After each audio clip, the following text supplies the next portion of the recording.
Ain't no last calls here. Bar Talk with Jay. Welcome to Bar Talk with Jay. And what? I gotta say, number one sponsor in the building, Bose is a company that can do great things for you. Not just because of the fact I work there. It's because I am managing it to make sure customer service is one of the things we do first. So go to the website, find out what I can do for you to change your garbage problem into mine. That's right. Take it off your hands and I'll take it over. That's what we do over there at Dispose. But again, Bar Talk is right there for you.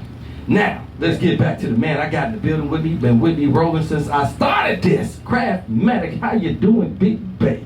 Man, I'm doing good tonight, bro. I'm doing good tonight. Kind of excited, eh? Yeah, you know I'm always in a reflective mode, especially when I get on the show. Okay. And so just reflecting on this past week, man, unfortunately, I lost my favorite uncle. Oh, I'm sorry. And my dad's brother, they were very close before he passed. Mm-hmm. And so, the family's in an uproar again. And, just the fact that I lost my father about 8 months ago, I don't know, built a wall of strength in me. Mm-hmm. And, I'm just finding that I'm not feeling as bad. I'm kind of rejoicing already over his life and what he taught me and what he gave me and how he helped me and supported me all of those years in so many ways you just can't even imagine. So I'm just reflecting on, man, the people that are in our lives, man, are so special. And, life is so precious. We can't take none of that for granted. No, we can't. Yeah, man, that's where my head is right now because my uncle, his funeral's next week and, I'll get an opportunity to speak on his behalf. But, life comes and goes so quickly, man. Yes, it does. Especially at this age, we start to see friends and family around us, start to fade away and make the transition. And, obviously, the reality is that our days are closer to. And what are we going to do in the meantime? Right? Make that mark. Make that mark. That's mark. what we are here to do tonight. Absolutely. How are you doing tonight, Smooth? I'm doing good, but one of the things I want to do for your uncle, say his name. Thomas Kraft. That's right. We got to get it out there because, again, even though he might not be no longer on earth, he is still in spiritual form. Yeah, he's still and my right whole with thing is I want him to hear that name. I want everybody to recognize what he do. The way you speak on him, Yeah. I wish I'd have known him, but the bottom line, I know you. Yeah. And the way you Yeah. speak on him, you sound like a great man, just like your dad. Yeah. He had this, me and him, one of our favorite movies was Which Way Is Up. Oh, right? What y'all know about that? You remember Chewy? Uh-huh. He called me Chewy. Now, Crab, And I'm going to leave that alone. I call him Chewy. Too. Oh, okay. Those are our names, stage Okay. name for each other. You know, Chewie is also on Star Wars debacle. Yeah. We ain't going to go there. Chewy stole his wife. He said, Chewy, goddamn you, Chewy. I'm going to get you, Chewy. All right. Okay. Yeah. Well, as you can see, we try to have some fun even at some of the darkest times. Yeah, some of the toughest times, and this is a tough time. But man, just reflect on life. Let us introduce ourselves properly, folks. This is Bar Talk with Jay. My name is Craftmatic. This is my boy Smooth J. Smooth J. Trying to be smooth. And we are here to just bring a positive message about subjects that we all face on a daily basis. We hear lots of discussions and lots of shows that just, have a lot of great entertainment and a lot of, sadness, and they take our emotions from high to low and smile, etc. But nobody really talks about what's going on under the real surface of life. And that's what we are here to do tonight, especially on the subject that we have laid out. It's actually a profound subject that will give us all an opportunity to look at ourselves in this mirror of dialogue and see if you can figure out where you want to be, who you are, where you're going, what are some of the hurdles that you've been facing in these types of subjects, because tonight really gets close to home. Tonight it's really close to home in terms of the topic for tonight. So we always start the show off with a prayer, and I just like to open it up, Jay. I'm going to let you have this one because, again, right now, I think you got some profound words for your uncle. So I'm going to let you grab it. And I'm hoping you guys can open up your hearts and listen what you got to say. Yeah. I'm going to just pay this prayer over my uncle, right? Let's not even, here we go. Heavenly Father, we just thank you for your time with us tonight. We ask that you would heed and hear our prayers. And we ask, Father, that you would deliver a profound result from this prayer tonight. We ask, Father, that you would pray and that you would keep and that you would love on my Uncle Thomas. We know, Father, that he has made his transition now and he is in your hands. We ask that you would guide him, that you would lift him, nurture him, protect him, and that you would give him a greater life than he ever had here on earth, Heavenly Father. That you would bring him, Father, to the hilltops of all experiences in life. That let him be grand in your kingdom, Heavenly Father. Let there be no more pain and no more suffering and no more dark thoughts and no more challenges. Some of the pains that we face here on earth, now that he's in the spirit, Father, let perfection invade his entire spirit. And so we thank you tonight for this show and the time to pray over my uncle. We ask that you would do your perfect work in the words which we are to speak tonight. In Jesus' name we pray. Amen. Amen, amen, amen. Man. Ooh. All right, Pastor. Yeah. You kind of did that one. Yeah, man, I had to stop so I can get back to the show. I felt it. I mean, Yeah. you was all over there. Yeah, I had to stop and get back to the show because, That's all right. when we pray in the heavenlies. Right. Prayer happens in the heavenlies, right? Mhm. And prayer is where heaven exists. And so when we pray there, I'm right there in the space where he is, asking God to put a silver road under his feet and guide his pathway and give him purpose and give him, the things that we might see. I'm a firm believer that whatever we need here on this life, Right. we're gonna need some of that in the next life. So See, you're right. Yeah, if eternity exists at all, then it exists right now. That means heaven exists right now. So live But heaven is a state of mind. It's a state of experience. Live your And life. it may have something to do with the body. It may have not. But it is what it is. And think it it's is your in the mind. heavenlies. And we pray in the heavenlies. So I just always like to pray that even heaven's gates are in order. That's what he wanted us to do. To put our prayer even right here on earth toward the heavens to make sure that we secure those gates. There it is. Yeah, it is, man. Listen, I'm on one tonight. I boy. see. My mind is working, and I've been praying so much, man, and so far so deep in the spirit. Let us go ahead and turn the corner and talk about last week's topic. I do believe we did that topic a great justice. And we're friends. We went by ourselves last week. Yeah, we went by We ourselves. did that. Yeah, absolutely. So last week's title was, what is the best way to stay motivated in a relationship or in life to accomplish your goals? Mhm. What is the best way to stay motivated in a relationship or in life? No, on that one right there, is one of the things I always like to say to keep me motivated is, again, good company and understanding me. I have to reevaluate a lot of times. So even in relationships, like right now, I'm more like dating. Right. I date to eliminate, but one of the things I do is I still respect as I go along. Right. So a lot of times, how you carry yourself is going to be a great motivational facet of how you can keep some things in line. Right. But then also open yourself up to criticism. You can't feel like everything is perfect when things are running amok. Right. You have to look at things both ways. And a lot of times when somebody's giving you that corrective criticism, you don't want to take it too well. Right. And I understand that because a lot of times they're saying things that you didn't perceive. Right. And I used to have that same problem. That's why I had to go to the men's meeting and get my words given back to me by somebody else for me to realize I didn't put it out how I really wanted it. Right. But that's the opportunity to make change in what I'm doing. Yeah. That's just like a relationship. Yeah. Same thing. You can't just be closed-minded. It's just one way. You supposed to give up the foolishness. You supposed to give up the selfishness and commit to another person. So you supposed to be, to me, contributing Okay. in both ways. Right. It's not easy. It never is. But that's why we started this, to have that conversation and dialogue where we can get into a place where we both can have respect and mutual agreements. Absolutely. Absolutely. And I just want to, kind of re-say that because you what you said was profound. That first of all, it's all about self-assessment. Everything comes down to self-assessment. You asking yourself, are you motivated in a relationship? Take a look at yourself, right?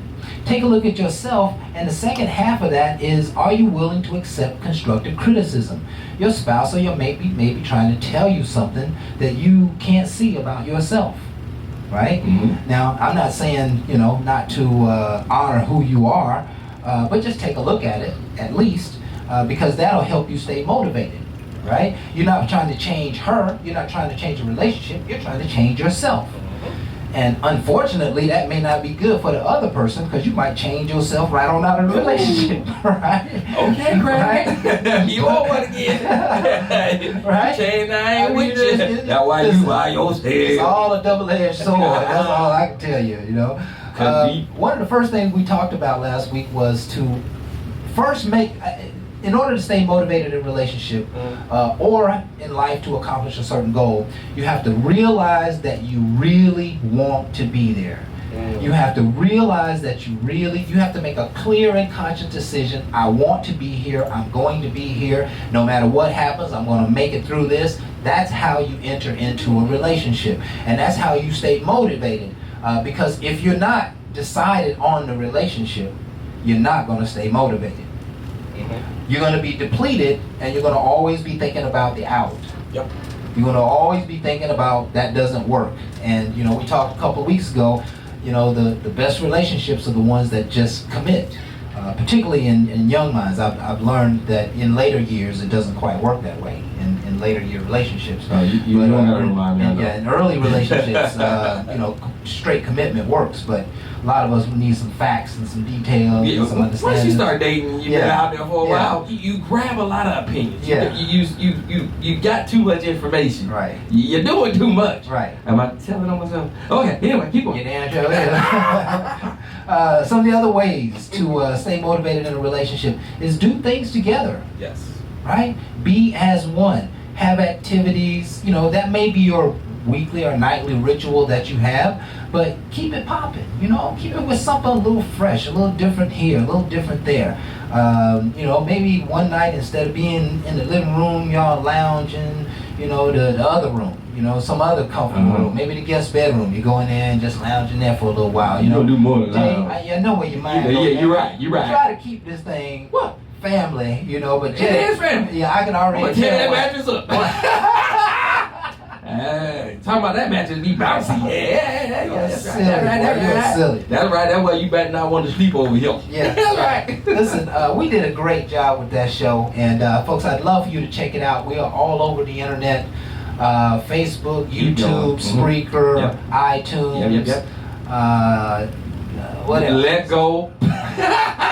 That's right. Offer up. Craigslist. Y'all laughing? I'm real about it. Meet me. POF. Offer up. Offer. Yeah. Hey, you know, I'm just trying to say, you selling it, we doing it. Okay. Yeah. We trying to be wherever you need to be from Wherever the people sites. are. Yeah, you know, those like Spotify. Yeah. You know, a lot of people say, what? You on Spotify? Yes. iTunes, podcasts. One of the things we try to do is get out there in so many different ways because more stuff is coming. Absolutely. They don't even understand. Absolutely. This is 3 years in the making. Kraft is going to come up with his. Kraft got some spiritual stuff for you. I got somebody that's hitting me offline. Right. Crystal. She wants to bring her side to it. She's working on website and stuff. So there's more shows coming.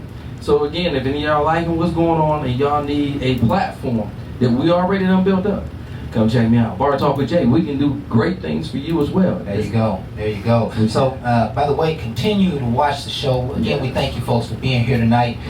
We've got some guests. Let me go ahead and just name a few of them. People who are Who we got? with us pretty regularly, and we definitely appreciate that. Always. I see Diane and Prentice Banks. Prentice Banks. I used to work with me. Okay. my boy. Miss Latoya E. Banks. Hey, Sugar Diane. pie, Sugar pie. Oh, look. Oh, you got to put sugar pie on Sugar it. pie. But Jamal better be on that line since he Yeah, owns it. Jamal. And he better be Is in the street. Is that Vivian, right? Okay, hey, baby. Okay, scroll up a little bit, Rob. That's it. Is that it? Okay. Well, we got more coming. That's all we need. Listen, they might come next week or next month. Nah, but, maybe a show. Yeah, perhaps. Word perhaps. gets out quick. All right. Remember though, we on Instagram as well, Periscope. So again, Yeah, some of these other Instagram places. and Periscope. Both are great platforms for watching and listening to our show. Let's go ahead and cover the quote for the week. And we always want to give a shout out to Barbara, who could not be with us tonight. Macon, Georgia. But she always delivers this fresh, clean product I'm holding. Keeps us organized and Yes. functional, because we know what we're all doing throughout the week and throughout the show. Working So hard. thank you so much, Barbara. So the quote for the week, and I love it. Okay. The purpose of life is to live it. to taste experience to the fullest, to reach out eagerly and without fear for newer and richer experiences. Oh my goodness. Oh, that's deep. That's deep. That's deep, right? The purpose of life is to live it, to taste experience to the fullest, to reach out eagerly and without fear for newer and richer experiences. I mean, that's called living. Bro, I don't know if she's seen that out of a playbook of mine or what, Yeah. but she called that one. Yeah. That's how I like to live. And that's that Mark you was asking what we try. That's it right there. That's how I like Your it. heaven. Yeah. Your mindset in a positive, heavenly way and live it. Yeah. Quit playing around talking about it or watching somebody else wanting to be what was hot. What about you? Yeah. It's time for you to live your best life. That's what I used to love about that one song, smile, open up, and realize you have so much power in you, Yeah. so much passion. Get it out. There you go. There you go. This is also talking about not allowing any form of stagnation into your life. It's about being aggressive in life. Ask yourselves, folks, are you being aggressive about life? That's not for me or Jay to answer. That's for you to answer within yourself. Are you being aggressive about life? Are you just allowing life to just kind of pass you by and you're not really taking advantage of it? My notion for many years is you have to create memories. And when you create memories, you taste the experience to the fullest. Creating memories should be a part of your roadmap for life.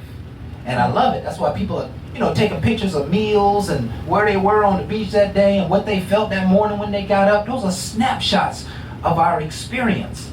And they're not always positive. I'm just about to ask, what in the hell is it about taking a picture of your food? I mean, don't get me wrong, it be making me hungry half the time I see it. You know what, bro? What is it? I absolutely love that. You love it? Man, when I'm scrolling, I don't post much on Facebook, but when I'm scrolling through and I see what people had for dinner that night, I can almost taste the flavors and I can see how much love went into it. I seen somebody send a picture of some Chinese food and it looked like a little baby rat in the meat. I was like, what is the hell is that? So my whole thing is, everything is not going to be advertising. And if you know it, why are you posting it? Listen. But don't get me wrong. I seen a lot of things. Don't listen to Jay. Post your experience. Yeah, do whatever Whatever it you want is, post your experience. Do you? I know it's, technology's causing some separation in humanity because we're communicating less and less effective. But to show and to broadcast your experience and your exposures does something to the world. We ain't figured out all the good things it does. But if God made it happen, then it's happening. And if he didn't make it happen, he gonna bless it anyway. So let's just keep on posting your experiences and telling what's happening. I'm loving seeing graduation pictures online. I'm loving seeing my little godson in his karate outfit. Okay. And he had the competition. I didn't know because I'm hundreds of miles away. But it's okay. You But seen it though. Yeah, but my best friend, his son, his family posted it. I get to see it. I love experiencing that. That means those people are experiencing life to the fullest. And watching their stories and watching their pictures motivates me. I'm like, wow, they had a family gathering. Wow, I need to think about a family gathering for myself. Now see, right there, I can come back and say Kraft is right. Jay was wrong. Why Jay wrong and why Jay will go back right on show and say is because again, it's their experience. Right. What you want to put out there is totally up to you. I say just make some discretion on some of the stuff y'all put out there. Some of that stuff y'all should know better. But again, if you got a moment, especially somebody graduating, we got a lot of graduations coming up. So to everybody graduating from elementary, preschool, high school to college, congratulations from Bar Talk with Jay. Our hats is off to you. We love to hear y'all doing great things. Keep posting, do your thing, because again, Jay was just on one. I've just seen some nasty food, man. It didn't work. That's all. My bad. All right. So listen, it is time for us to go to break. And I really want to cover this special segment that Barbara gave me, but I'm going to do it in a later segment. Y'all come back to it because I think it's an important question. The question is, will we ever have a theory of everything in God's eyes? And we need to talk about that. Okay. Because, there's just some challenge in our own perceptions that we need to align with God, and we'll talk about that. Tonight's topic, let's go ahead and lead in. Mm-hmm. Tonight's topic is, why do we allow people to take us out of our character? Oh, I'm gonna have some fun tonight. Why do we allow people to take us out of our character? And this is a big one, man. Oh, don't worry, we're gonna have some fun. Yeah, this is a very big one. So I got a lot of great tunes for you tonight, folks. I want you to stay tuned, listen to the music during the breaks, enjoy. We moving around. Sometimes you can see us, sometimes you can't, but no, we'll be right back at the end of this song with more Bar Talk with Jay.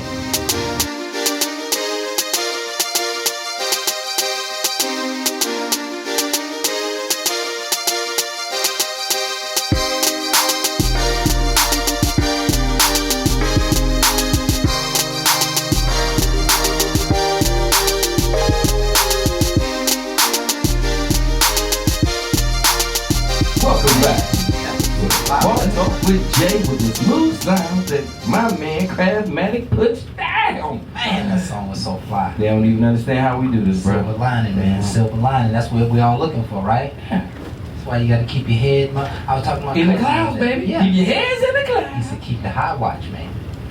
That means you'll be looking down at the ground. Right. If you're looking down at the ground, you probably headed down to Don't be tripping and falling.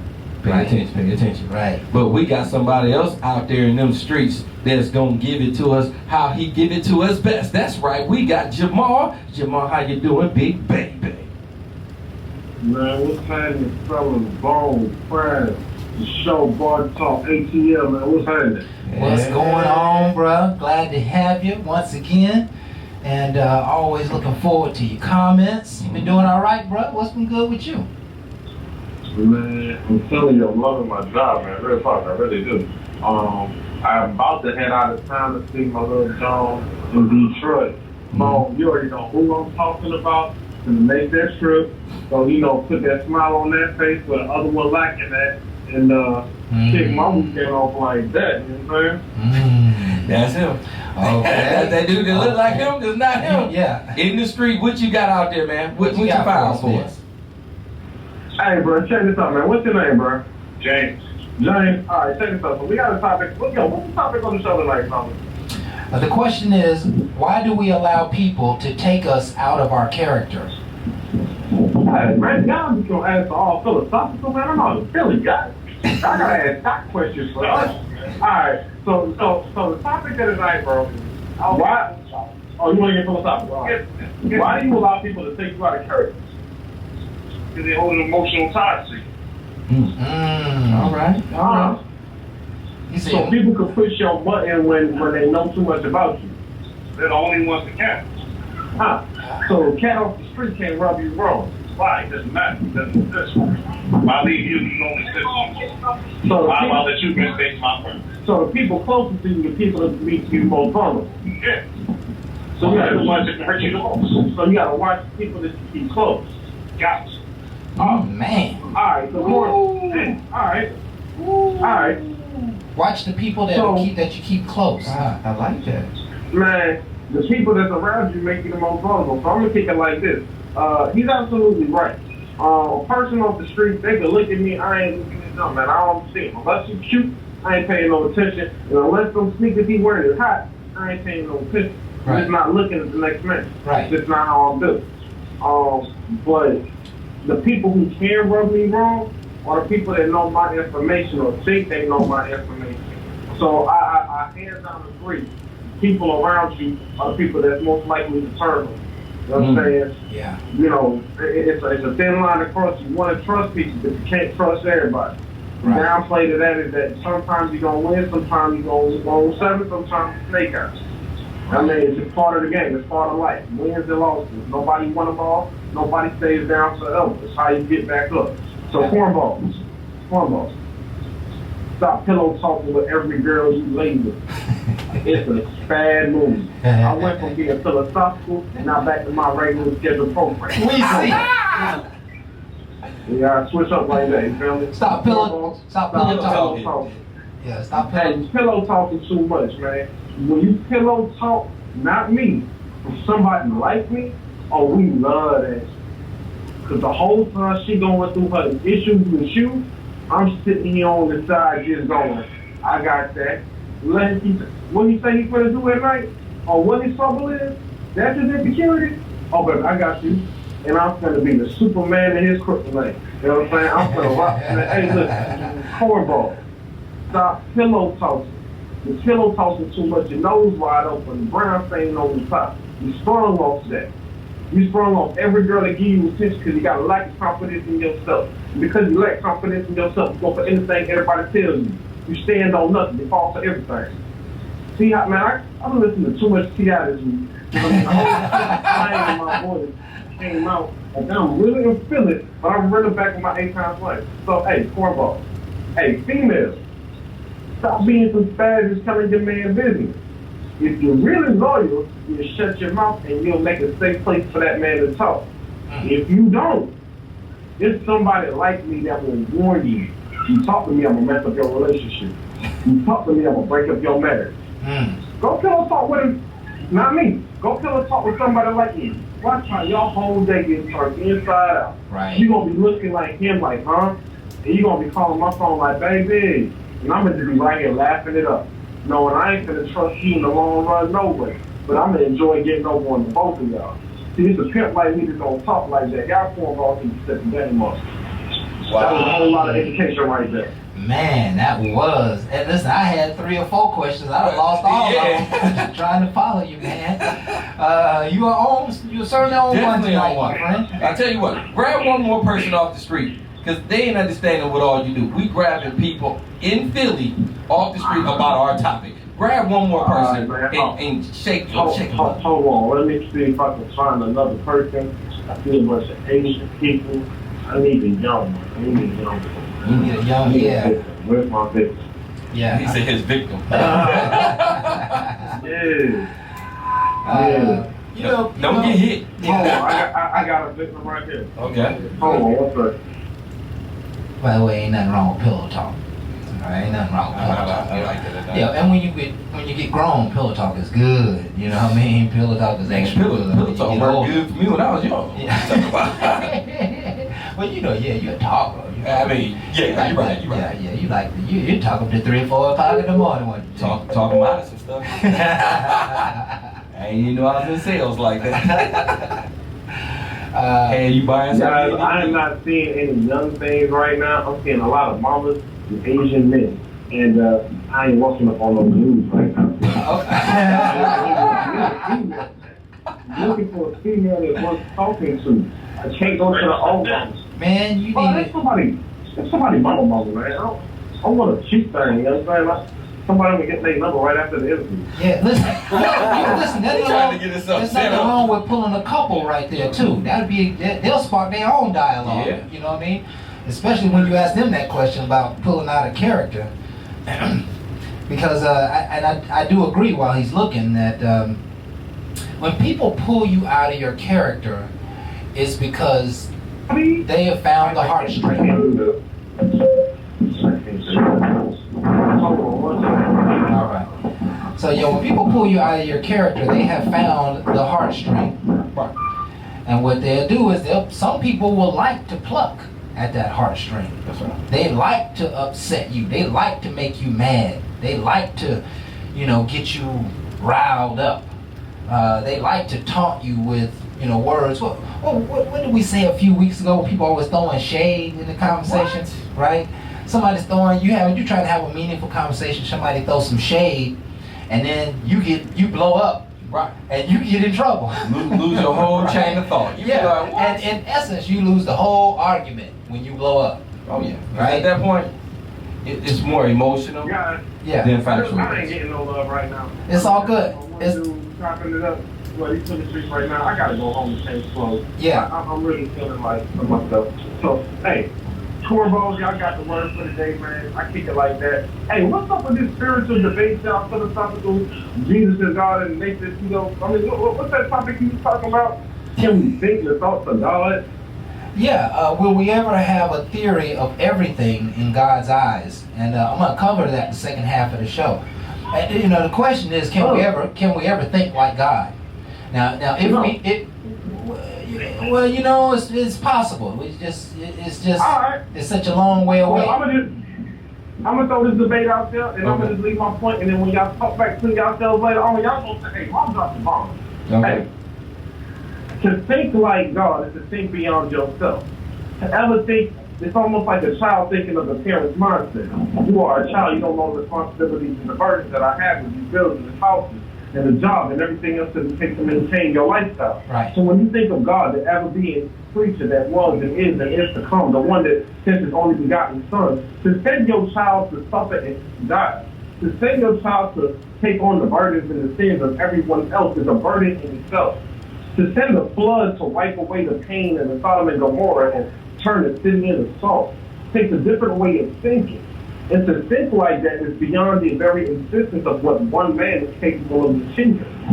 If one man was capable of achieving the mindset of God, there would be more intellectual thinkers today that we can reference. Yeah. Other than this great Dr. Martin Luther King or Malcolm X or Louis Farrakhan, there are great many thinkers, but how many can say they have the mind of God? Or to think of what God thinks of? Beyond earth, beyond the quasars and the phasars and the lasars, God is the ever being to everyone.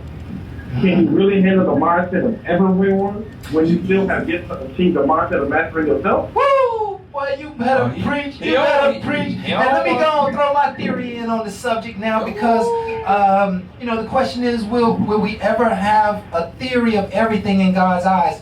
I believe that each man has within himself the one experience of God's eyes that nobody else can have. And each man carries a part of God's sight. So the man who cured that disease that saved millions of lives, he saw through the eyes of God for that moment or for that time to create that cure.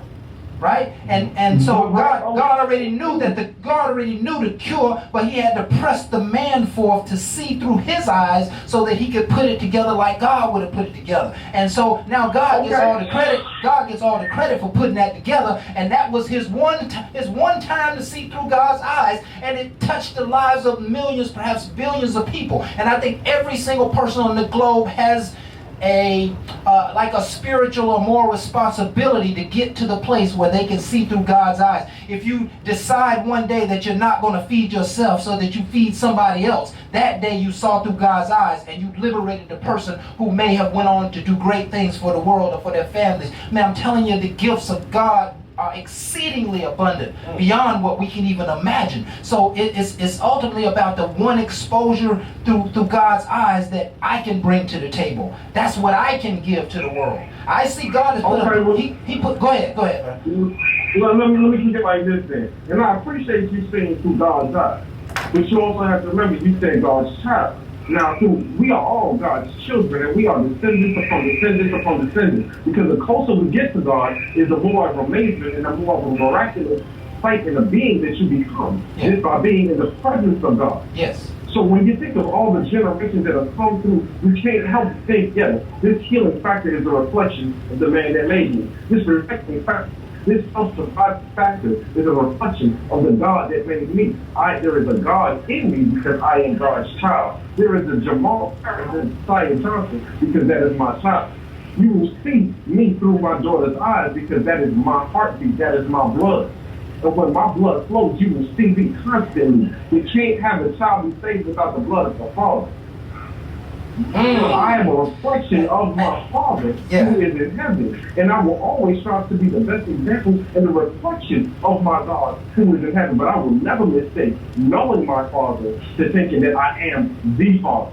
Right. I will never think I know the versions of a man's eyes through God's eyes. That is not possible, and it is outright child. Think about it. That is when your child comes to you and say, Daddy, I got the bills this month. And you looking at him like, boy, you in the fifth grade. Shut your mouth. Good afternoon. Thank you for saying something stupid I can laugh at today. Appreciate it. You can't take like me, little boy. I am your daddy. Let daddy teach you something, and then you're gonna learn to become something. Yeah. Man, that's that real talk right there. Yeah, that's that real talk, man. That's that real talk. You know, I think of myself and my father, that my father was exposed to something and experienced something and tried to teach me something 30 years ago. And it isn't until now, at age 50, that I can see through my father's eyes and I can see what he was trying to give me. And now I have it. I don't have to wonder about it or doubt about it or question it anymore. I get what he got me, and so now it has become a brick in my wall and never to be voided again. So you know, when we can see through our Father's eyes, but we are always reaching to get there. You know, and there's work to be done to get there. That's why he presses on our character, in which we are talking about tonight. Man. Yeah, listen. Ooh, that's man. Listen, boy, y'all changing the whole foundation of what goes on. This is how you do it at Bar Talk. On the street, in the studio, all we can ask you is to listen and open up. I know you might not have been anticipating what just got thrown at you. You might want to go back and listen to it again. You might want to go listen to it again. I will. It's going to make you realize how you can see things, perceive things, and also how we can change perception. Yeah. Everything's not always possible, but through his eyes, a lot of things can be achieved. And Jamal, we want to keep you, we want to get you back at 8 o'clock, you know, 8:05, 18 hour, man. We're going to let Jeffrey do his thing, the good Reverend Dr. Jeffrey. And you got so much to say on this subject, man. I'm loving the topic. Go fire somebody else. The subtopic. And so hang in there. We got to take a break. And folks, this is Bar Talk with Jay. You can see what we do, and we do it better than anybody ever did it. And so come back, listen to the rest of the show. We got the good Reverend Dr. Jeffrey, and then Jay and I go in on the paint on the subject for tonight. Rich content. Be right back.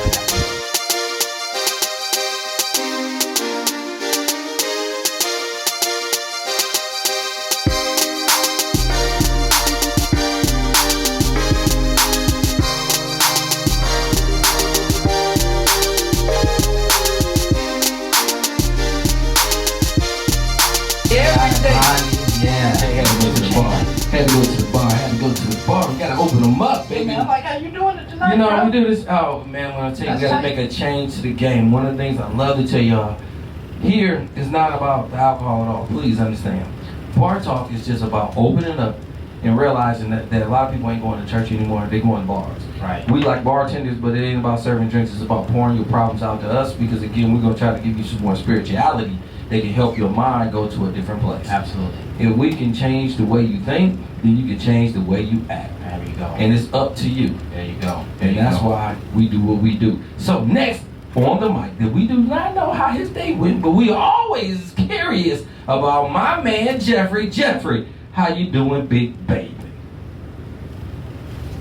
Brother Jay, Brother Crab, how's it going? It is going fantastic, man, and you sound like $1 million on that mic tonight. Had a good day? Yeah, man. We're doing well. We're doing well, my brother. How you been, man? Man, everything is lovely. The sky is blue with a little overcast. It's hot as I don't know what, and everything looks good over here on my perspective. But you know what time it is. Yes, sir. It's time for you to close your mouth and listen. You ask me some questions, I give you some answers from a man's point of view. Okay. Now, I got one reason for the habitually single woman and one reason for the habitually single man. That's the right. You might be single, but before we get into that, here is my disclaimer. All right. Now, see, what I'm going to talk about right now, I want you to put your foot up in a shoe. Okay. But if it does apply to you, I want you to put both feet in both shoes and walk around in them, because you're about to learn something tonight. Ladies, you go first. All right, ladies. Some of y'all are single simply because you hiding behind your kids. All right, here's my further disclaimer. I'm not talking about protecting your children. You're supposed to look out for your children. You're supposed to watch who you bring around your children and protect them, because that's your number one job. That ain't what I'm talking. Uh-oh. We lost your brother Jeffrey. Uh-oh. Can you hear us? I can hear you. There we go. We got you back. Yeah, you can start that right from the beginning. Hide behind your kids. Y'all got me now? Yeah. Yep. Okay. Don't lose me again now, because I was getting on the road. Okay. Okay. No. We getting you better. All right, so, ladies, some of y'all are single simply because you hide behind your kids.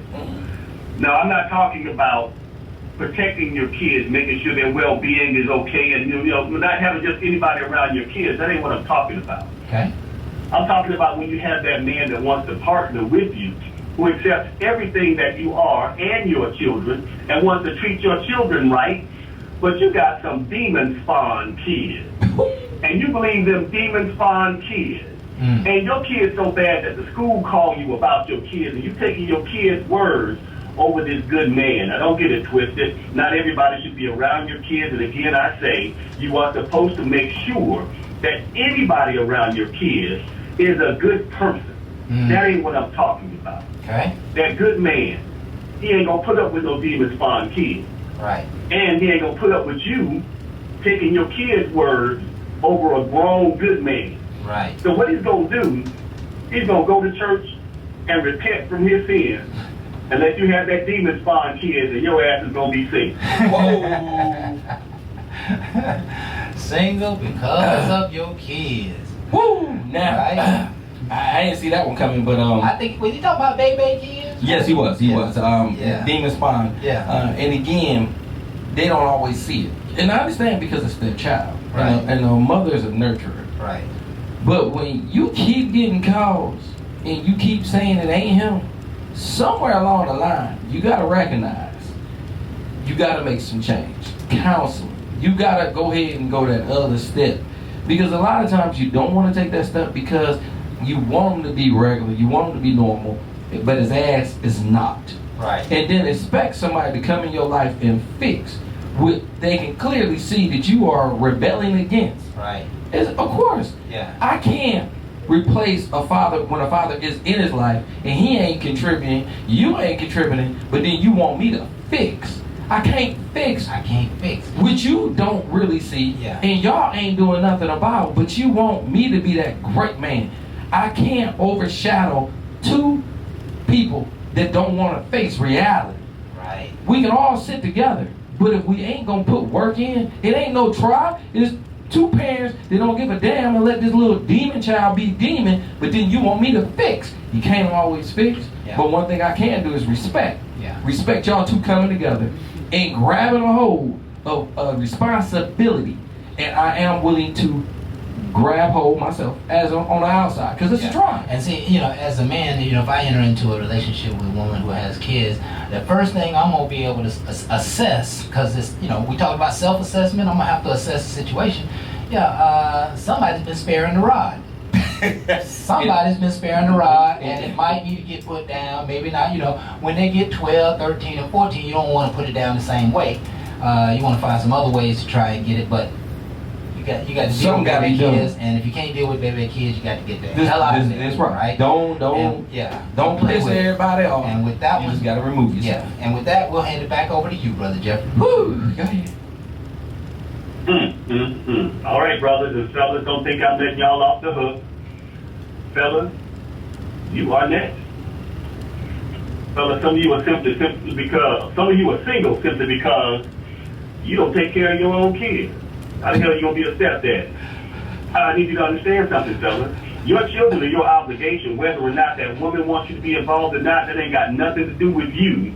If you want to be in your children's lives, you will be. Trust and believe. Every woman that comes up on you and she recognizes that you got kids and you got a baby mama, 9 times out of 10, she don't want to deal with it because you not handling your business. Right. It ain't always necessarily baby mama drama. It's you a lazy ass daddy. Right. So any woman with self-respect starts to look at you and how you treat your kids, and she has to think, what kind of father are you going to be if I get with you like that? Now, player, women don't want drama, but they also don't want a deadbeat man, a deadbeat dad, a deadbeat man, deadbeat nothing. Right. So I need you to understand, if you ain't taking care of your own kids, but you expecting to be a stepdad, that woman worth her salt will recognize that game, and she's going to leave you and your deadbeat ass single. For a very long time. Yes, sir. Yeah. I have thought on many occasions, because it happens so often that men don't take care of their kids for all kinds of different reasons. But I ask myself, is there some kind of curse that happens to a man when he doesn't take care of his kids. You know, how can you go on and take care of the other things in life when you didn't take care of your own? And there must be, you know, it's almost like there is an anointing if you take on other people's kids. There's an anointing to you, and that may be part of their blessing. Maybe they can take care of the family they didn't create. They can take care of this new family, this other family, better than they could have taken care of their own family. Perhaps, you know, we're not making any excuses up for them, but I just often wondered if there's some kind of repercussion for men who don't take care of their kids. I think it is. A lot of times the repercussion is the child that you didn't take care of resents you. Mm-hmm. You know, so all that love you give to somebody else, they got no love for you. Right. And that's your own blood. Right. But you showing it to somebody else to make up for what you lack of with your own. Right. When you need to reach back. Yeah. You know, you going forward to make somebody else happy, and that's the problem with me. You want to make somebody else happy, and you want to make that lifestyle good, but you only want to go back and fix your own. Right. That's selfishness. Right. That's a selfish act, and you feel like I'm good about it because she happy and that child happy. Yeah. But the one that you made is very unhappy because he see you doing all this and doing nothing for them. But the mother is trying to hold it together. And a lot of times they don't hold it too long without speaking negative when you showing negativity. When you're showing negative. You know, I just always have thought about, man, I'm losing my train of thought. This was powerful. That, you know, a man, you know, I'm losing it. There's so many things on my head. I get it. Listening. So let's go and turn it back over to you, Brother Jeffrey. Give it to you, Jeff. That was great, man. That was great. Got to take care of your kids. All right, fellas, listen, I understand what you're talking about when it comes to curses and things like that, when it comes to a man not taking care of his biological child but taking care of another child. I get that, and I respectfully disagree. The problem is, this man has decided that it's easier to start over than to take full accountability for what he has helped to create. I don't care how bad the mother is. Right. If you really want to see your child, you will take care of your child. You will go in front of the court and petition for legitimization, which guarantees your rights as a parent. You will get in front of that woman and make sure she understands that if I have to call the police over here, I'm going to have my visitation. You won't accept no as an excuse. You won't accept her attitude as an excuse. So I'm going to say this to the men out there. I need you to step up and just be a man about it. Because I'm going to say 7 times out of 10, when that woman won't let you come get that child, it's because you done disappointed the child by not showing up, not doing what you said, and she had to deal with that grief. So she's actually protecting the child from the pain that you are implementing. I'm going to bring it home right now. I need to be real clear about this. There is no substitute for strong men in our community. None. I love our strong sisters. I love the fact that they do it. They're putting up, and they're doing big things. There is no substitute for a strong man in our community. That's why our women get attacked the way that they do. Because we, as a collective, are weak when it comes to protecting our neighborhood. When men are strong, their neighborhoods don't get invaded. When men are strong, their women don't get harassed. When men are strong, their women know. And they stand right there watching his flank, just in case somebody's trying to come from the side. So, fellas, there is no excuse. There is no curse.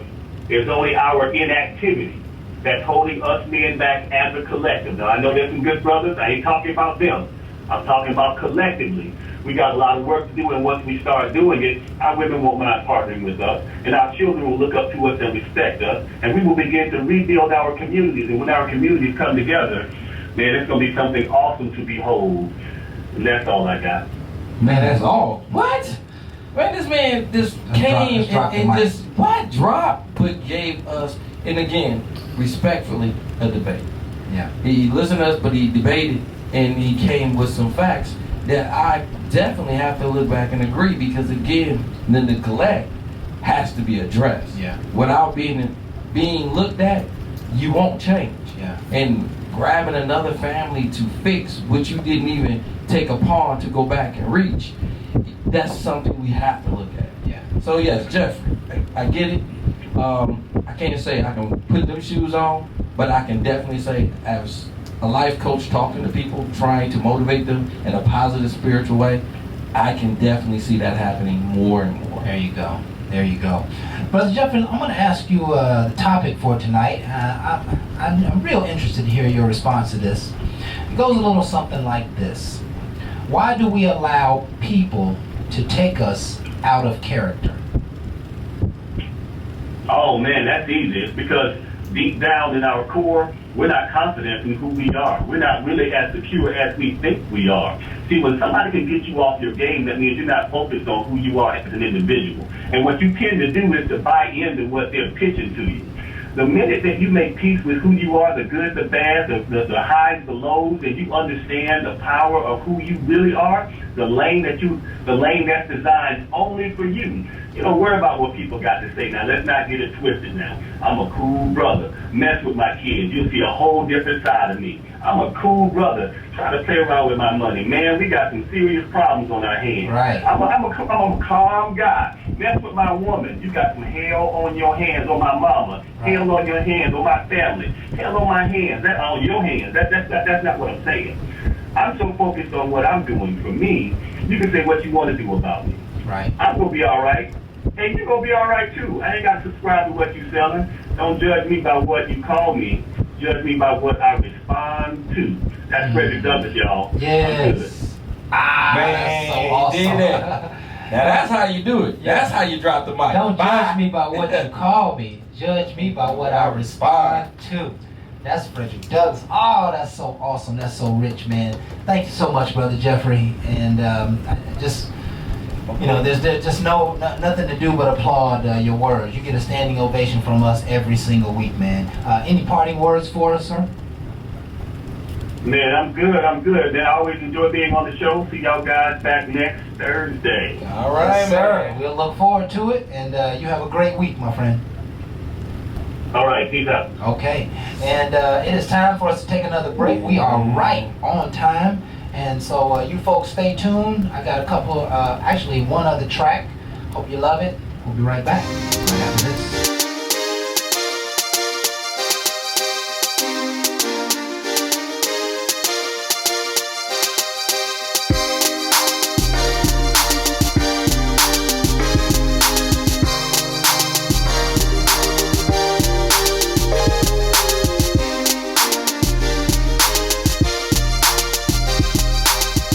August the 2nd and 3rd, my man Jeff threw together the 30-year class reunion. One of the things I want to promote is everybody in Akron. It's time for y'all to come out to Central Howard and kick it with us, and that means Bookdale, Elliott, what we got, Garfield, Kenmore. We want all y'all in the building. I know it's Central Howard, but we gonna bring everybody together so we can have a class reunion like no other. Right. So again, let's get in the building. That's right, Bar Talk flying up. I'm gonna be there Friday and Saturday. We're gonna do some things different. So go ahead, send my boy Jeff, Cash App him. It's only $100. Now with $100, this is one of the things he's doing now. We got something going on Friday. Okay. We got a little tour bus going on Saturday. And Akron ain't that big, so I don't know how long that tour bus go last, okay? Just But then we ride around sometimes and drink. then we partying all Saturday night for $100. Right. You can't beat that. Now, of course, that's not a hotel. You can get the hotel yourself if that's what you choose, because some of y'all from Akron, y'all probably stay at your own house. We gonna have fun, and I promise you, once I find out the hotel, I'm gonna announce it, because if you in my hotel, we gonna be up all night doing something crazy. Yeah. If you can play spades, you know how to play cards, dominoes, I'm gonna be in your room, kicking your butt, right, taking your money, while I come back here and have some more fun. That's what we're gonna do. Bar Talk with Jay that day in Akron, August the 2nd and 3rd. We're gonna turn it out. That Now, sound like a good back time. to what we're about to do. Yeah, man, that sounds like a good time. Man, that's what we do. Bar Talk, come on now. Talk about creating memories. That's gonna be a Man. good time.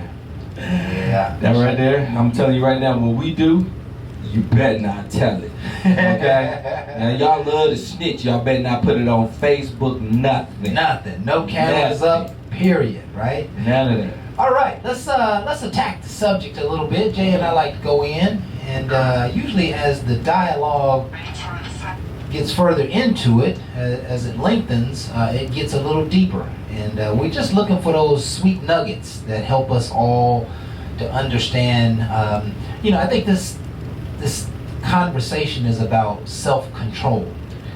It is. And the topic for tonight is, why do we allow people to take us out of character? Let me have some fun. I'll start it off real quick. One of the things that people realize, your character is what you hold. That's you. All right? One of the things that people do is they find triggers. Okay? And when they get your trigger, Yeah. they're going to keep pressing. Right. What you got to realize, Why do they do that? well, you got to realize is you're allowing them to keep hitting that trigger. That's what takes you out of character. There's certain things that's going to happen that's going to make you respond in a certain way.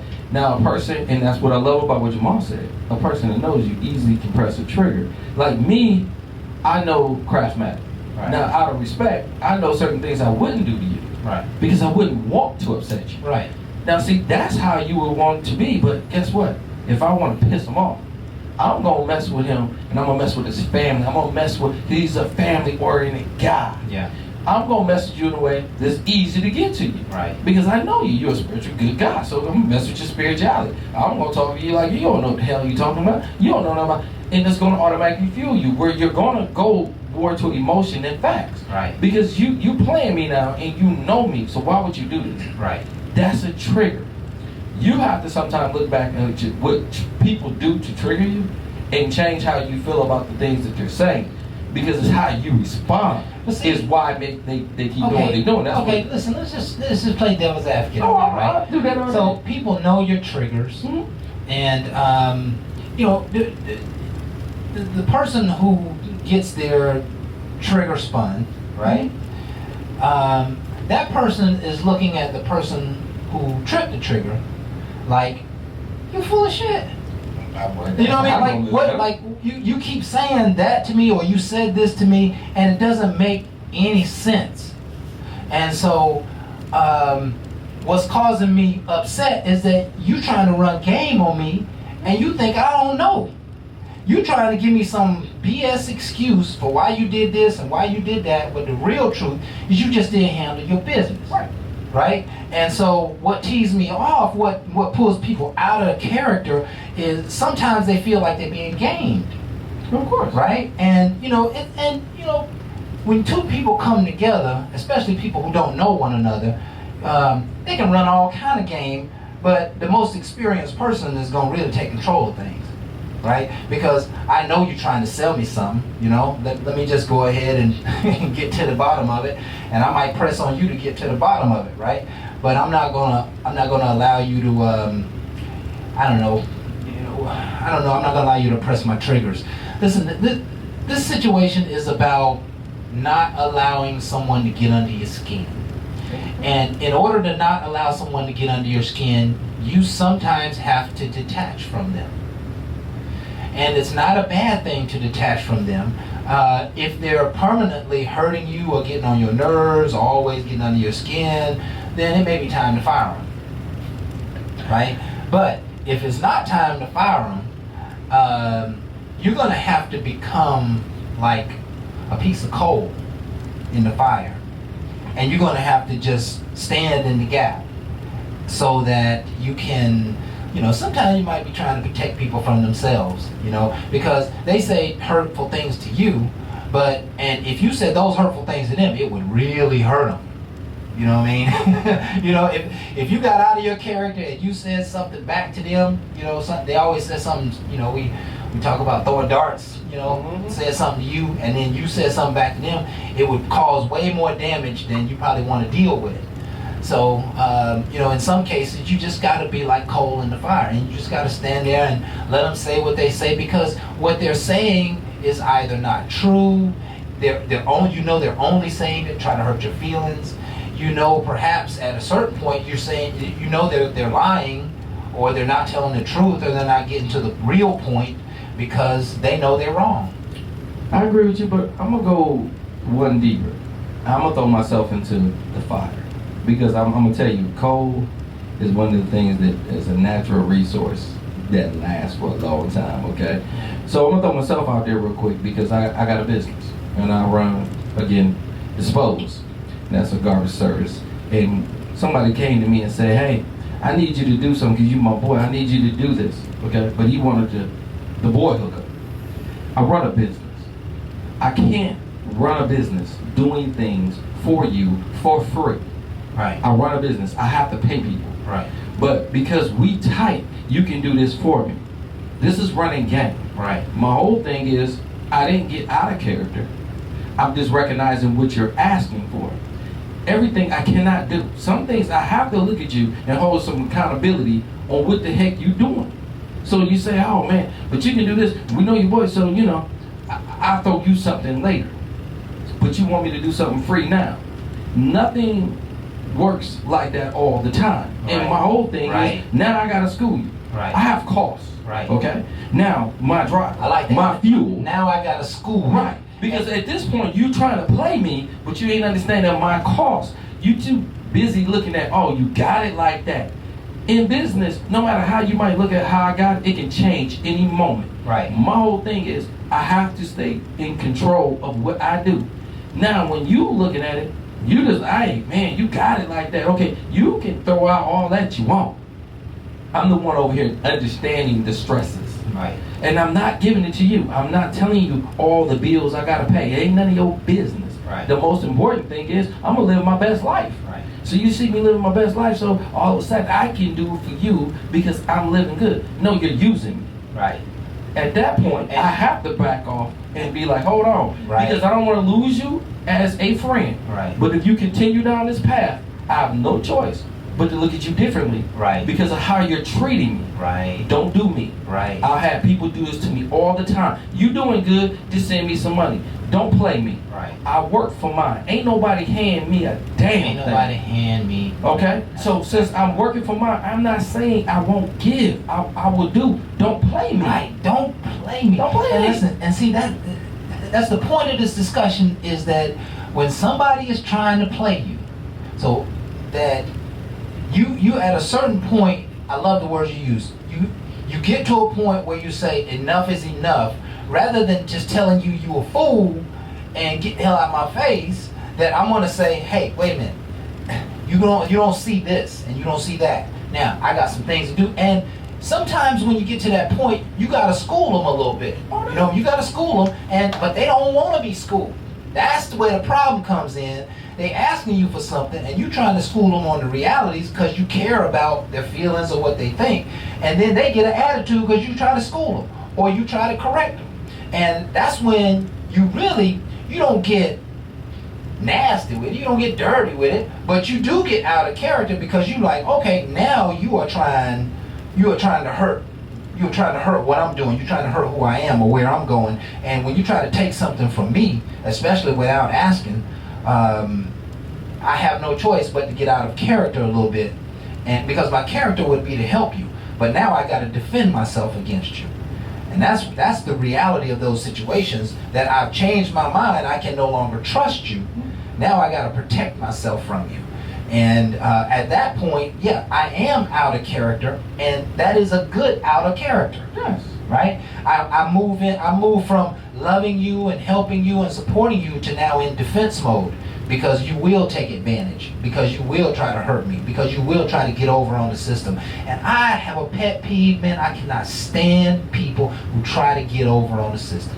If somebody's loving up on you and helping you and supporting you, never, ever, ever take advantage of them. Never let them see you, trying to move the channels so that it leans more toward your side than their side.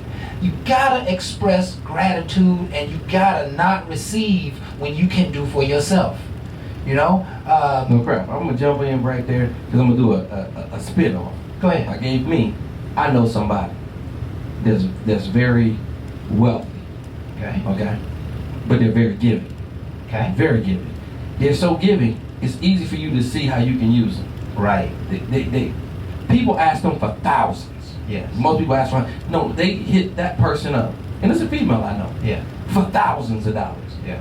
Not no 1,000. We Yeah. talking $5,000 to $10,000 at a time. Right. And I sit back and I say, that's a large amount of money Yeah. to ask somebody. Yeah. And I have a lot of ventures I'm always into, but I'm not going to bring that to this person's attention just because they got it like that. My whole thing is they invest, but I'm not going to disrespect.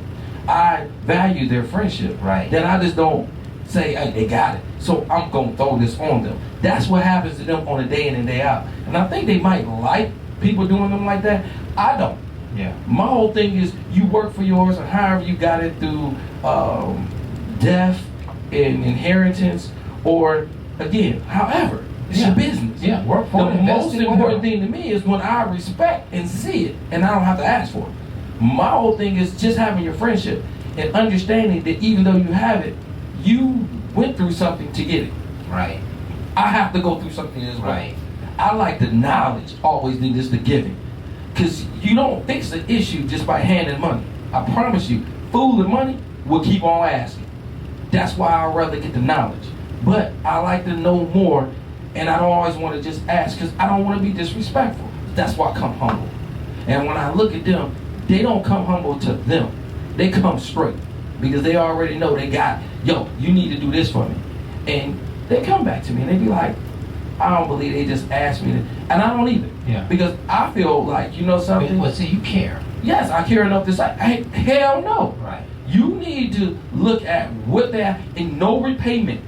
It's like, they ain't even look on how they're going to repay. And if they do, there's no interest and no nothing. Right. It's just hook me up. And my whole thing about a hookup to me is a hustle. I'm hustling you for I don't have to do. Sometimes we need to watch who we hustle. Yeah, and you know, my point to that, and you know, it's almost, we got a couple minutes before we go to break here. My point to that is that there is a correct way to ask for anything.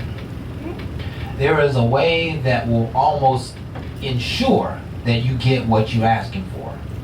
But if you go another route and you be a knucklehead about your request, or you try to run game, or you think you're being slick, or you telling lies, people see through that. They see through that, and it does not work. All it does is it changes their opinion of you, because now no longer are you a friend. Now I have to protect myself against you. Let me give y'all something even deeper. Me and Kraft. Kraft met me when I was working at a plant, and it was Rock 10. I think it just became Rest Rock, and he came to sell me something. And when Kraft came in, he gave me his pitch and he gave everything. I didn't buy nothing from him, but I love his aura. And from that came this. Mm-hmm. At that time, I was doing the Jay and Shay show. So I brought him on the Jay and Shay show, and I loved his whole energy. It went great. So great, we doing this now. All right. You can get a lot from a person, not even, I didn't buy anything from him. The person came after me, which I was only there like 6 months. And after I left, he was able to sell everything to the next person. So again, because he has a great ability to sell, and his products was good. It's just, I had to be a hard person at that time and cut spending because we was in the red. Right. So I had to do what I had to do, but it wasn't against him. Right. But again, it's just the respect level of realizing he has a job to do, so do I. But we work together and look what we accomplished from it. You can't always look at things as it's always going to work out like how me and Kraft did. But you don't have to be so negative at a person coming at you doing their job. Yeah. Understanding or where they was trying to sell, but they're doing their job. I promise you, if I'd stayed there longer, I'd have bought more from him. Just because of the fact he took the time to school me. And that's one of the things I want to tell you why your aura was so good. You schooled me on your product. Right. It was not that I had something against you or I just didn't want to spend. You put me in a mindset that, hey, I do need these products to get me in a better position, but I was in the red. Right. I can't keep spending to fix an issue without controlling my own issue. But that's how we bonded. But that's how I became good, but unfortunately it wasn't good enough because they ended up letting me go because I was the first one through the door. Yeah, yeah. That's powerful, man. But it's real. Yeah. That's how I want to relate to people. Yeah. If you don't keep it real, people are going to get lost. And again, be like, well, dang, he ain't buy none. Why stay friends with him? Because we still connected. There you go. There you go. The question tonight is, why do we allow people to take us out of character? And what we have not covered, and I want to cover on the next segment, is some of us really need a character adjustment. Okay. So what can we learn from other people that might take us out of our character into maybe a better character? Again, this is Bar Talk with Jay. We're going to take a quick break.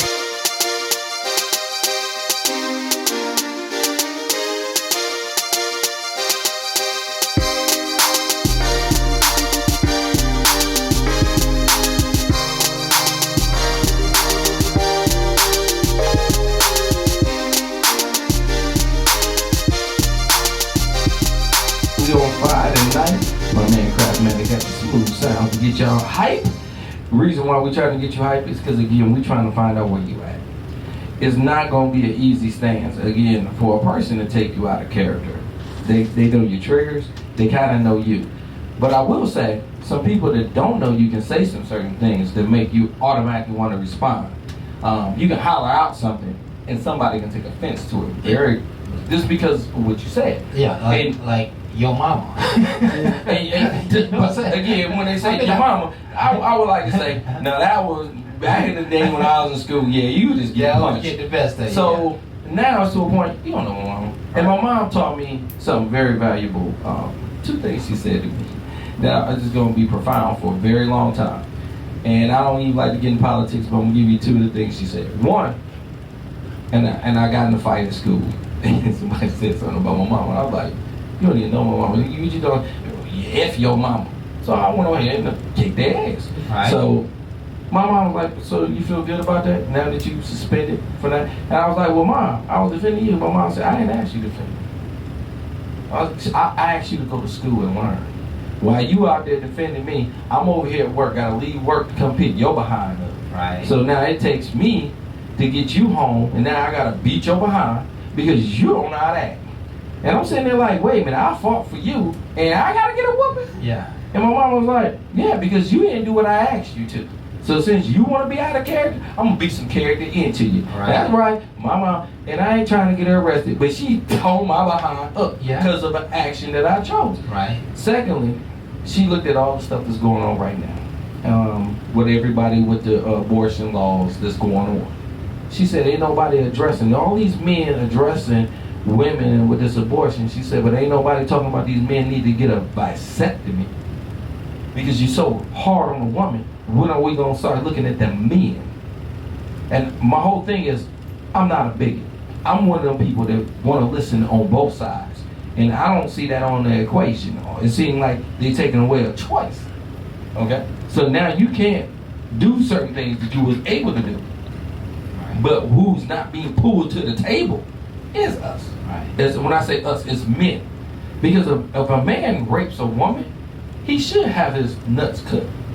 Because the bottom line, you took something from a person, and then you trying to impregnate and do more than what need to be done. I like to say some things need to be looked at, because if you're going to look at one thing, look at the other. And that's why you don't want to vote for me, because I'm with my mother. Some things need to change, because some actions need to be dealt with. Period. Yeah. But and everybody ain't willing to evaluate like that. And, but that's bar talk. That's bar talk. And going back to your mama jokes, I mean, probably a lot of people went to prison because somebody talked about their mom, right? And you know, when I think through the ass whooping that you got, I think what happened in that rod process, right? When mama did not spare the rod. No, she didn't. She gave you back more of yourself. No. She whooped my ass. No, she didn't give me nothing. No. What I meant was that you wasn't gonna allow anybody else to change your destiny, to pull you out of character anymore over some nonsense, right? Now, because that's what happened, right? You got thrown out of school for a bunch of dudes talking about your mama. He don't know your mama, right? So he got you all riled up, and you went to his suck muscle, and ain't nothing wrong with that, right? When you had to do what you had to do. But when you got that whooping says, okay, I can't let that happen again. And so now you got more resolve than you ever had because you got that whooping. And sometimes, you know, as an adult, we don't get whoopings like that, but we still get whooped, right? Life will just absolutely whoop you sometimes, you know, if you get out of character, or in some cases, if you don't get out of character, you know. But that's what we're talking about here tonight, is the character of a man and what he allows to influence not only his thoughts but his behaviors. And we live in a place where we could experience a Klan rally just driving downtown. Mm-hmm. And if we are in any way interacting in those type of platforms, we could possibly lose our life in a moment's notice because we're defending what we think is the right thing to defend. And that's what Martin Luther King was attempting to tell us, is that peace, the peace process shall overcome it all. Right? Whether you're talking about an interpersonal relationship, or whether you're talking about, being mocked in media, or whether you're talking about police shootings, or whatever that case may be, there is nothing that should pull you from your fundamental character. There should be nothing on the outside that changes who you are on the inside. Everything, that's why the Lord mentioned that we had to have this armor of protection, right? We had to have the armor of God on, because the armor of God is that mind that's not triggered by nonsense, right? The armor of God is not getting frustrated over the little things, the things that don't mean anything. And how many people, again, do we know have gone to prison because they didn't have that moment's notice to just save themselves, right? The thing that came at them caused so much rage in them, it caused them to lose their own life. And so to get pulled out of your character is to lose life. If somebody says something to you and makes you mad, and you are mad all day long, they are pulling you out of your character. It is the other person that pulled you out of your character.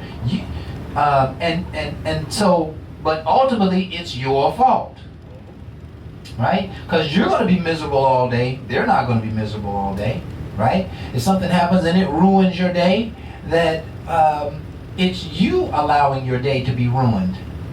Because what we all have to do is we got to assess what's going on and then talk ourselves into the game, staying in the game, right? When an argument comes up and some disagreement happens, just talk yourself into, no matter what happens, I'm not going to get upset. I'm not going to start yelling. I'm not going to get frustrated. I'm not going to even be attached to this discussion in so many ways. We're just going to try to have a dynamic discussion. If we can't, then, I'm not going to lose no sleep about it tonight. That's not saying that you don't care, right? But at some point, it just don't matter. You know what I mean? It just don't matter what's coming at you, especially when you know the truth and people are trying to game you or whatever. There's no need to get upset. There's a lot of folk who, it seems like nowadays a lot of folks who want to tell other folk about themselves. Right. Tell them off. Let me Speak get their mind. Yeah, speak their mind. Let me get them told. Let me go ahead. Give you the business. Give you the business, right? And what that really is doing is that person is taking you out of your game, right? That person is going to cause you to become a different person. A person where you might say some things you might regret. A person that might continue to get so heated you can't turn around, right? And now you in, a situation that might cause you to lose your job, a situation that might cause you to lose your relationship, a situation where the police might have to come. We cannot afford to allow anything or anyone to take us out of our character. No. Stand what you stand for and deal with all of that stuff as perimeter stuff. Now, that's what my mom taught me with that situation. I thought I was standing my ground and defending a woman that I love. And I have nothing but love for my mother. All the way until she leaves this earth. Right.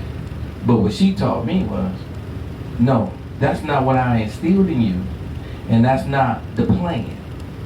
You're letting somebody take you out of character because of me. And that's not what is in our plan. Right.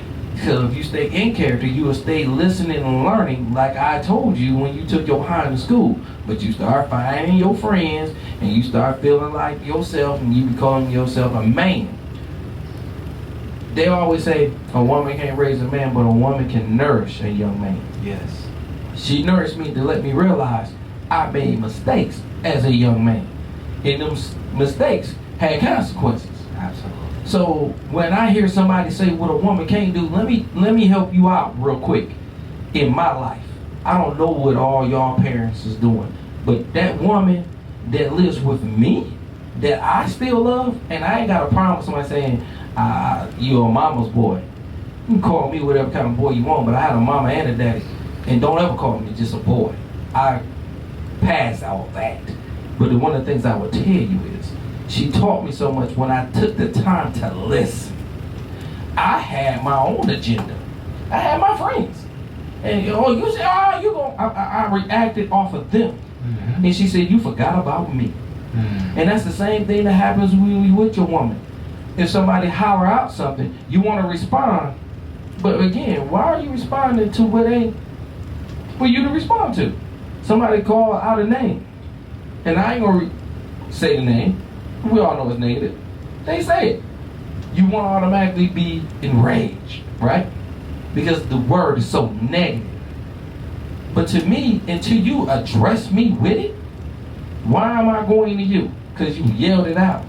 I don't have to respond to your negativity. You're pushing. You want it. I don't have to give it. Yeah. Now, I ain't going to say that's going to be the same, because when you come to me, Yeah. because like me, one of my triggers, and I give it to you, and if any of y'all ever do this, you'll find out real quick. I guess I'm going to be sitting in somebody's jail cell. Come to me and spit. I promise you. Jay, the cool, calm guy, they normally don't fight nobody, don't cause no problems, will try to find a way to whoop your ass. Do not disrespect me to the lowest grade and think I'm not going to say anything or do anything.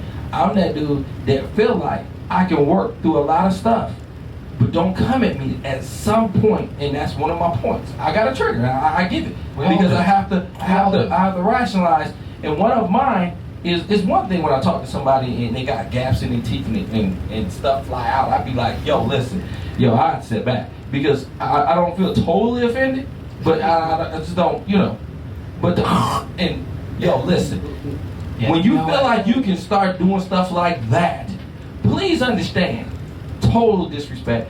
Watch Total yourself. disrespect. You know what, Jay? Totally watch yourself. That reminds me of something. I just went to an event, right? Mhm. And me and my lady and the family went to this event, right? And so graduation. Oh, okay. So we're standing watching the graduation, right? And this dude walks up behind us. Hmm? Thousands of feet of space. You know what I'm saying? He just walks up behind us. I didn't really pay no attention too much. And after a few minutes, I looked back and was, looking dead in the eyes, like, Why you so cool? why, yeah, right? And a few moments later, I ended up looking back again. He was standing closer, right? And what I realized is that he had 2 cameras in his hand, and he was standing behind my lady, Oh. right? And so I stepped to the side just to observe for a minute, right? And really, I was looking at the screen of the camera, like, what's going on? And so, believe it or not, man, in my mind, I was thinking to myself, I'm about to be in a fight, right? But I kept thinking to myself, I got too much to lose, right? And I'm here for such a great reason, Right. to celebrate, my daughter's graduation. Right. And so I didn't get in a fight. And you know what held me accountable? At the corner of my eye, down at the end of the way, there was a police officer. You knew you were doing that. And as I was thinking, I said I could knock him out and nobody would know. I just turned around and nothing happened, right? But He just fell asleep. yeah. He was sleepy. So I dealt with it, but that was a situation where somebody was blatantly disrespecting me. And, could have pulled me out of my character, but I had a notion to know that I was bigger than that and that I didn't need trouble, right? Because trouble, lasts a long time and costs a lot of money.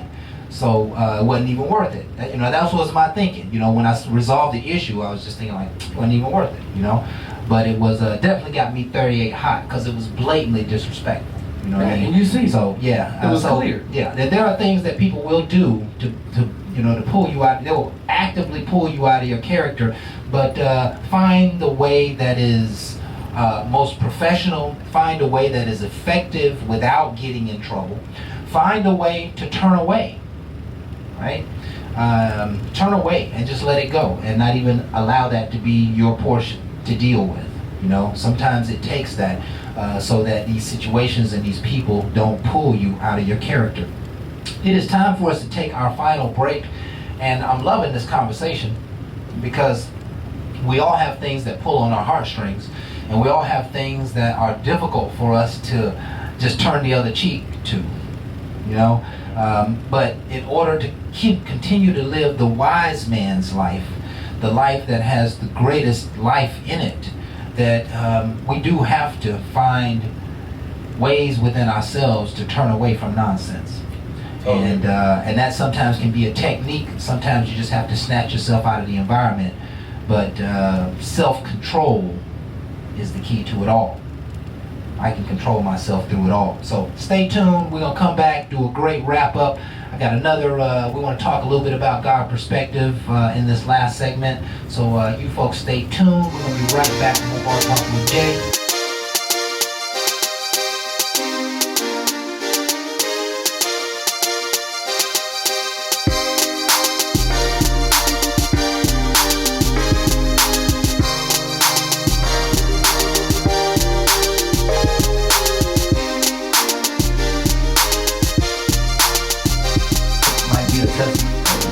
Real touchy subject. One of the reasons why is, we put ourselves into this. Yes. And I mentioned it why my mom gave me a behind whooping because some of the things that I did as a young man, because I got out of character. Right. So that's what this whole show is about: understanding character and understanding somebody got a bigger picture of what they have for you. Do you have it? Right. My whole thing is I took on the character because I had friends. Right. And like you gonna defend your mama. I move around my boys. Okay. These same actions is what happened as a grown man, and you try to do things to defend an honor that's not necessarily on the line. And there's people doing a lot of time. Yeah. Behind these things. Yeah. My whole thing is not to put you out there and understand a life is not worth taking over a moment of anger. There you go. There you It's go. not. It's And not. I don't want death to happen because I felt so enraged. The only way out was to kill someone. Because these things happen on a daily basis over a whole lot of things that I can't even do in one show. Yeah, nonsense. But what I would tell you is there's a lot of people doing a lot of time that might feel like they would have loved to be able to go back and regain a moment in time to make a change. Guess what? This is that moment where somebody else can tell you, you might want to rethink what you might want to do. Because There you again, go. There you go. a lot of people don't think consciously about a life. Yeah. I do now more than when I did when I was young. Yeah.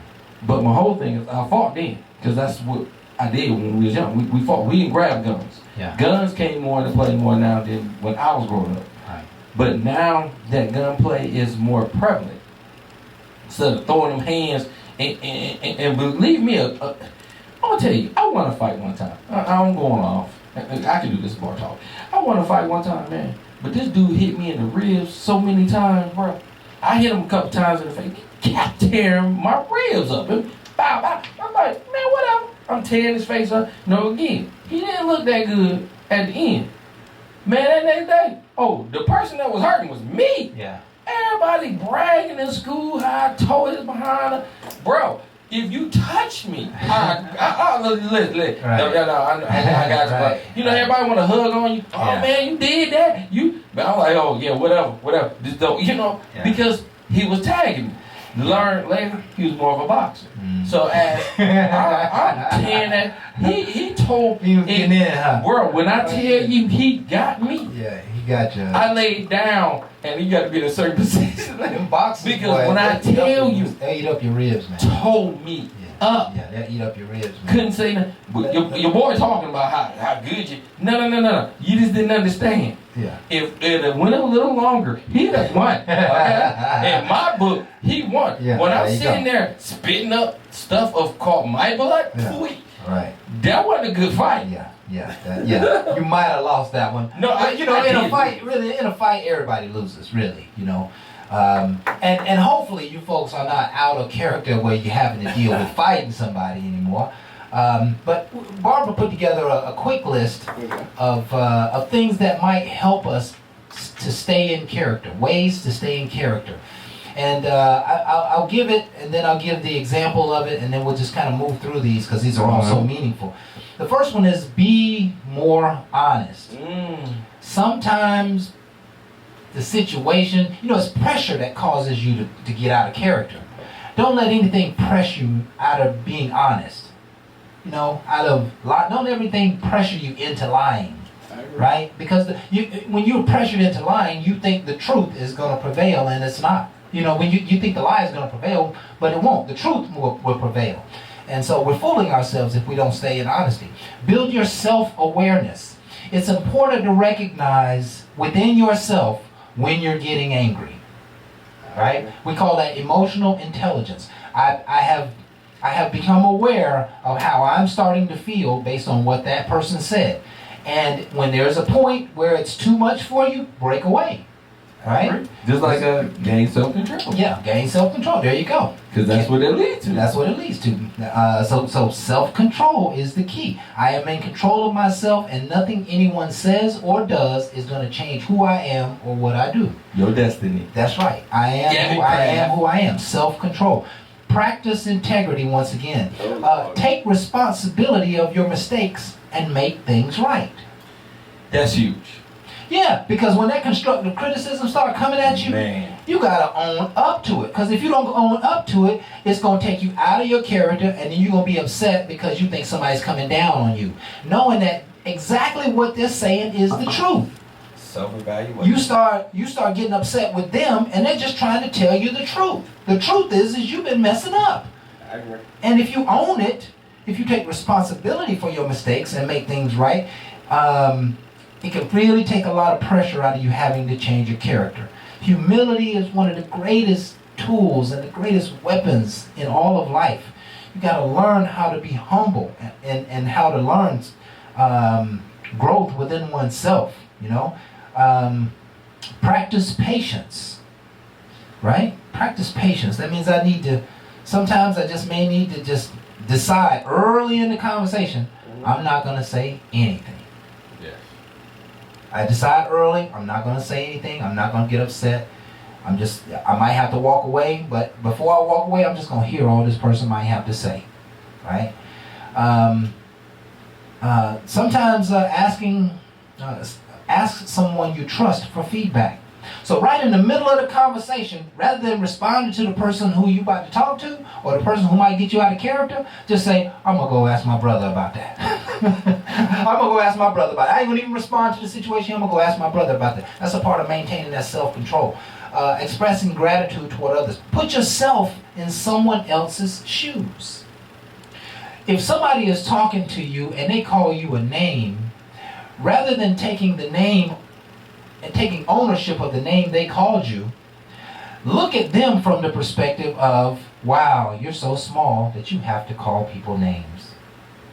You understand what I'm saying there, Jay? Oh, I understand, but Completely it turn still around. be hurt though, because But listen, Buddha wouldn't be hurt. Jesus wouldn't be hurt by none of that. No, we talk about Buddha. That's Phil. Phil No, don't get hurt by nothing. Not that Buddha. Oh, okay. How about that? Buddha is Phil. Yeah. But we ain't talking about black Buddha. We ain't talking about the real Buddha. It can hurt. Yeah, it can hurt. Somebody can holler out. Jay, you a hoe.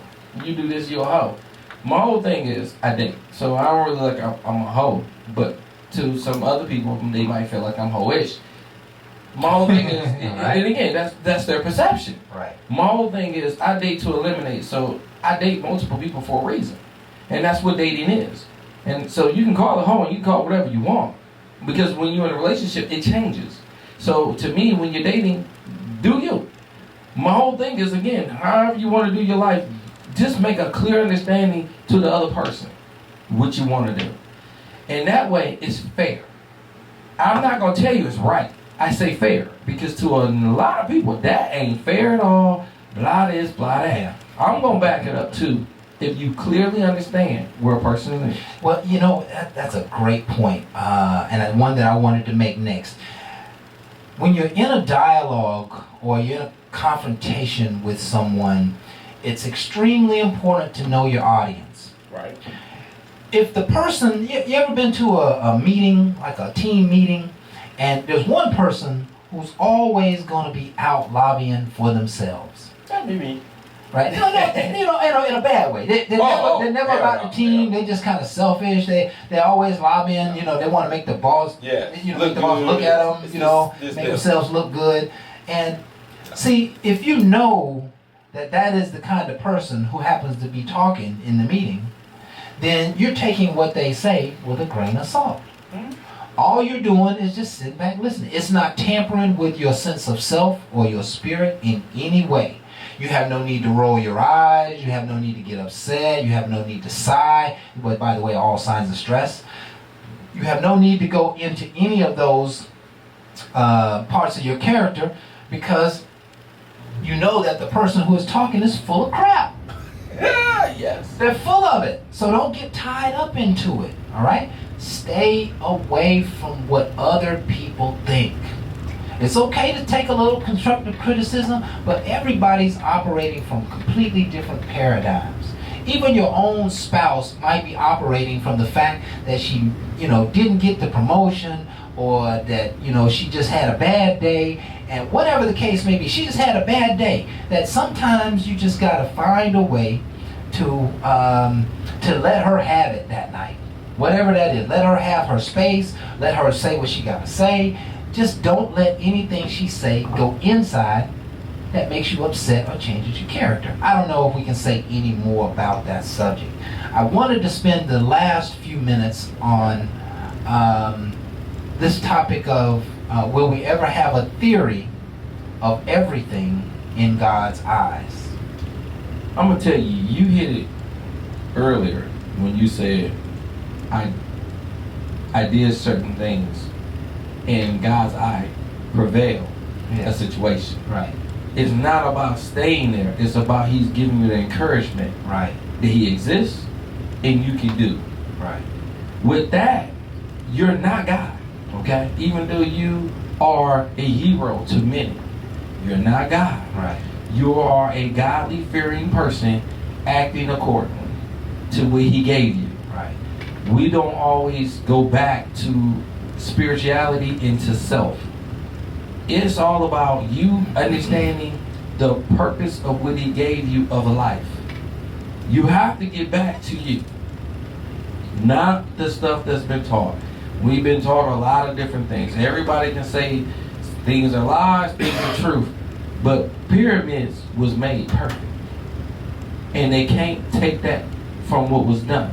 So I look at what we can continue to do that they cannot figure out now, and they can't figure out certain things all day long, because He makes things impossible. But what's possible is understanding that He gave it to you. There you go. Live your best life by living what He gave you, not by what somebody tells you. Right. Because nobody knows what He gave you. Nobody because knows. He didn't tell nobody else but the person next to you that He sent for you to live out your purpose. Yeah, and you know what, bruh? Sometimes, and this may help somebody, but there is no more of a thorough passage than the Bible to explain and describe life to man. There is no other tool, there's no other resource, there's no other book, there's no other person that can describe life better than the Bible. And so I just decided that I'm going to take all of that wisdom and I'm going to accept it as my own. Now, I have a struggle in some ways here and there and living according to it, but I believe in it, right? And so now I get to see the whole world through God's eyes. When you see through Scripture, you see through God's eyes. And that is one way to see through God's eyes, is through Scripture. The other way to see through God's eyes is, I do believe that, we always say life is so precious. And tomorrow is not promised. But if I pray unto the Lord for my tomorrow to be fantastic, at the moment I pray on that, I believe I'm reaching in an effort to see through God's eyes for myself tomorrow. That's what prayer is about. Prayer is bringing the word becomes the flesh. And when I bring that word and I say, God, make tomorrow fruitful and positive and healthy, and make it a joyful experience, make it a successful day, make it a day where there's no bumps and no bruises and no stumps and no problems and nothing I can't overcome, and protect me from the enemy. What I'm doing is I'm creating an effort, I'm attempting to see through God's eyes as I want to experience my day tomorrow. I'm telling God, that I want to have this tomorrow. That is, in my understanding, a portion of having, being able to see through God's eyes. That prayer work will allow you to unify with the Holy Spirit. That prayer will allow you to unify with tomorrow's events.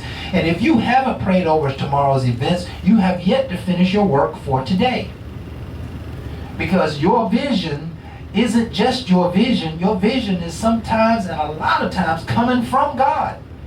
It is a spiritual nudge that's moving you in a certain direction. And it is God's sight in you. That's why you know so powerfully that that's the direction you need to go. That's why you start in that direction. You be like, this is what I'm supposed to do. You feel that divine nudge and that intuition saying, this is where I'm supposed to go. That is seeing through God's eyes. And so we got to become closer to God. We got to become closer to his touch and sound and taste and smell and feel. But not only is there just the physical touch, sound, taste, and feel, but there's the soulful sound, touch, taste, and feel. There's the spiritual sound, touch, taste, and feel. You know, when an ambulance goes by, some people start praying. Some people start worrying. It's all based on your spiritual senses, right? And we have to find a way to align our spiritual senses with what God wants us to be. And that's where, you know, we got to always attempt to see through his eyes rather than our eyes, because we'll worry ourselves to death. Now, with that Right? said alone, I'm going to tell y'all, Craft is that spiritual guy that I'm going to let y'all understand about Jesus' walk. Jesus didn't walk with the best. He walked about common people. Yes. And please understand, align yourself with people that, again, Christ-like or understanding. Because, again, these people help you see things in a different way. Kraft sees things in a way I don't always see them. But I love to learn something different as I go through life. Because how you see things, I don't. But it doesn't mean I don't agree. I learn. How you talk, how you preach, is how I understand. I understand you better by your words. I already know your soul. You showed that to me early on. But then again, as I go about my way, I run into other people that don't see things your way. But because how we kind of connect, they start seeing the same thing I see.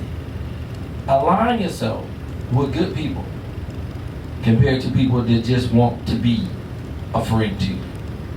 They want to use you. They want what you show.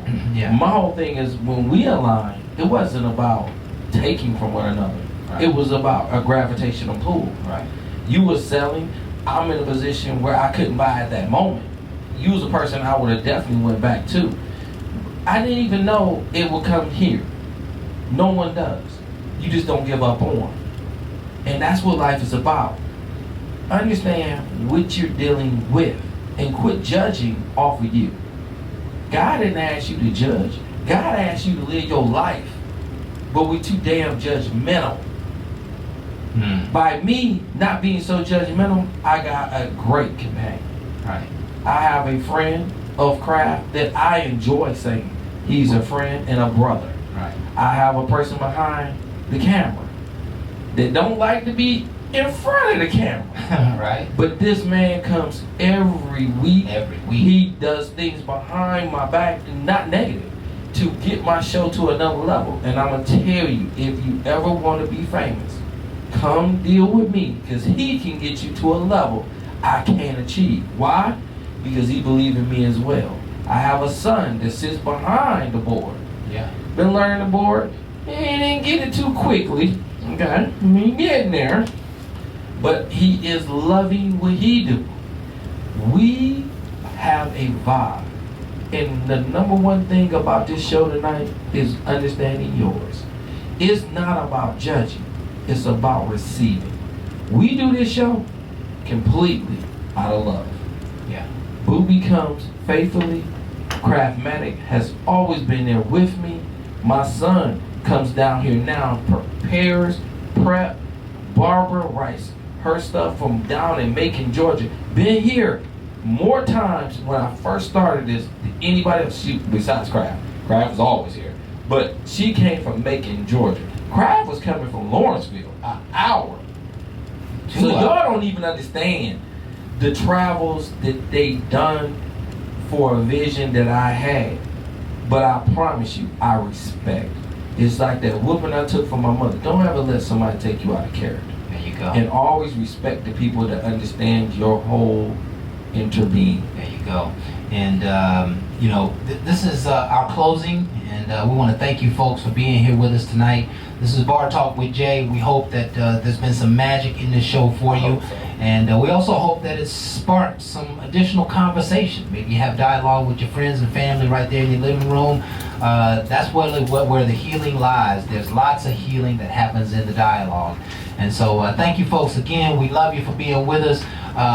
You know, subscribe, like us, share us, subscribe, like us, share us. And again. And keep on coming back every Thursday, 7 to 9, Facebook Live.